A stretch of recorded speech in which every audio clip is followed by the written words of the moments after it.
Floods. Due to heavy rains, the river overflows into the surrounding areas. This is called flood. During floods, large areas get submerged in water. Many a time, the flow of water is so strong that walls of buildings get cracked. Floods also result in waterlogging for several days. This creates unhygienic conditions in the affected areas. Droughts. Droughts are caused due to shortage of water, less or no rain in an area for a long time. Rivers and lakes dry up. Farmers do not have enough water for their crops and huge cracks develop in the soil.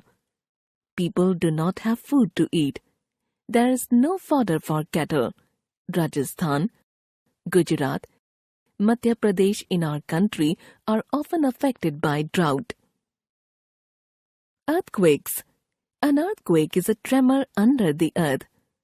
Earthquakes are caused due to the collision of the plates of rocks under the surface of the earth.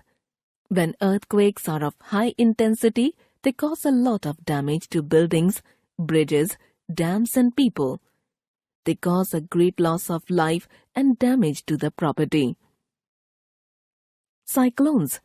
A fast-moving, violent and destructive windstorm is called a cyclone. Strong winds destroy houses and spoil the crops. Cyclones are a great threat to the people living in the coastal areas. Role of community during natural disasters. We cannot control or stop disasters, but we can help the victims in the following ways. We should encourage the people to face the problems.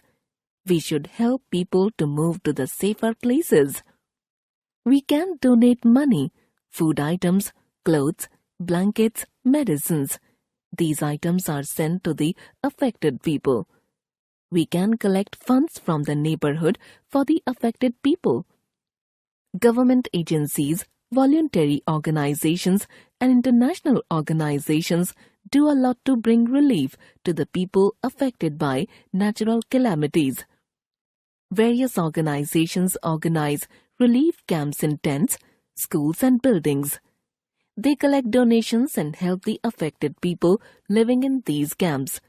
The Red Cross Society provides medical help.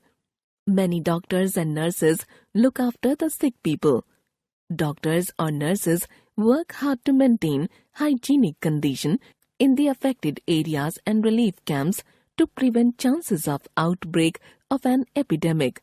Doctors inoculate people to protect them from diseases. The police helps them to maintain law and order, especially during a natural disaster.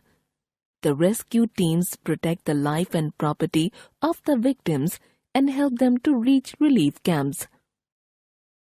The Navy and the Air Force help by dropping food, medicines, and other necessary items in the affected areas.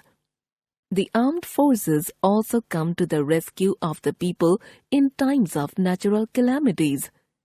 Newspapers, radio, television provide information and convey the messages of the affected people to their relatives.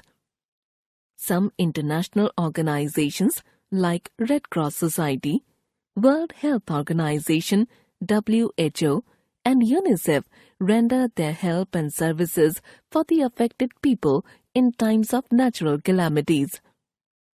It is our duty to take care of our environment to protect us from disasters.